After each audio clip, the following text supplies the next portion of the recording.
Hello everyone, welcome back to channel आज की health tip. आज हम एक महत्वपूर्ण परंतु अक्सर कन्फ्यूजन करने वाले विषय पर बात करेंगे, जिसे सामान्यतया जटिलताओं से भरा हुआ समझा जाता है, या यूं कहूँ तो गलत ही समझा जाता है, क्योंकि अधिकतर लोग कोमा को ही ब्रेन डेथ मान लेते हैं, जिसमें लाइफ सपोर्ट की आवश्यकता पड़ती है। तो आइए आज हम इस बात को समझने का प्रयास करते हैं कि ब्रेन डेथ होती क्या है। ब्रेन डेथ का मतलब होता है कि मस्तिष्क अपने सभी कार्यों को इरिवर्सिबल यानी अपरिवर्तनीय तरीके से खो चुका है, और इस बात की अंश मात्र भी संभावना बाकी नहीं बची है कि ब्रेन फिर से क्रियाशील हो जाएगा। There is zero possibility for revival। Brain stem नाम का मस्तिष्क का हिस्सा हमारी ब्रीदिंग यानी सांस लेना, हमारी कॉन्शियसनेस यानी चेतना, हार्ट रेट का कंट्रोल यानी हृदय की गति का नियंत्रण, और खांसी तथा आँखों की पुतली यानी पिपलरी रिफ्लेक्स का भी संचालन करता है। यदि यह ब्रेन स्टेम कार्य करना बंद कर देता है तो मनुष्य न तो सांस ले सकता है और न ही स्वाभाविक रूप से जीवित रह सकता है। वो प्रकृति के हिसाब से मृत हो जाता है, बायोलॉजिकली डेड हो जाता है। अब यहाँ यदि वेंटिलेटर की सहायता से हार्ट बीट चालू भी हो जाती है तो यह व्यक्ति मेडिकली और लीगली मृत ही माना जाएगा। इसके मायने हैं कि ब्रेन डेथ न तो कोमा है और ना ही वेजिटेटिव अवस्था है, बल्कि एक पूर्ण बायोलॉजिकल डेथ यानी पूर्ण जीव मृत्यु है।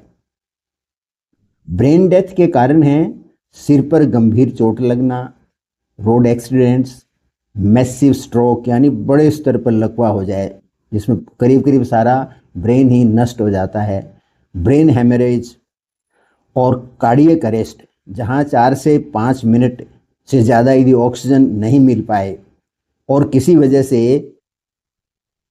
मस्तिष्क में भयंकर सूजन भी आ जाए तो भी ब्रेन डेथ हो सकती है, या कभी ब्रेन का कोई हिस्सा खोपड़ी के बाहर आ जाए।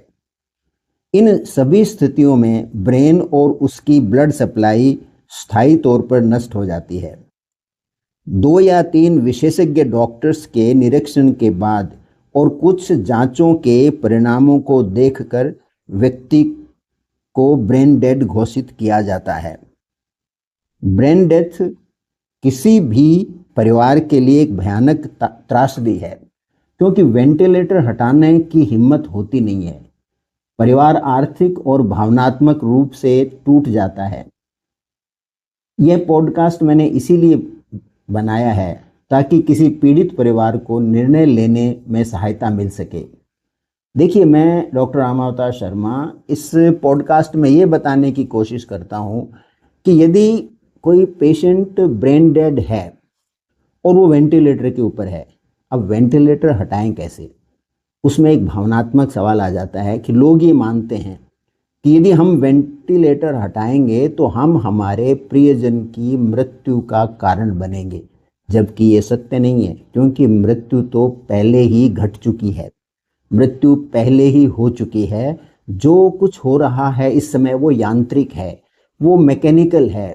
इसलिए यदि ब्रेन डेथ के एविडेंस मिल जाएं और आप अपने डॉक्टर्स को कॉन्फिडेंस लें कि हमें जो वस्तु स्थिति है वो बताएं, तो वस्तु स्थिति यदि आपको पता लग जाती है और आपको लगता है कि ब्रेन डेड हो चुका है, तो आप वेंटिलेटर हटा के जो एक सत्य है उसको सिर्फ स्थापित ही कर रहे हो।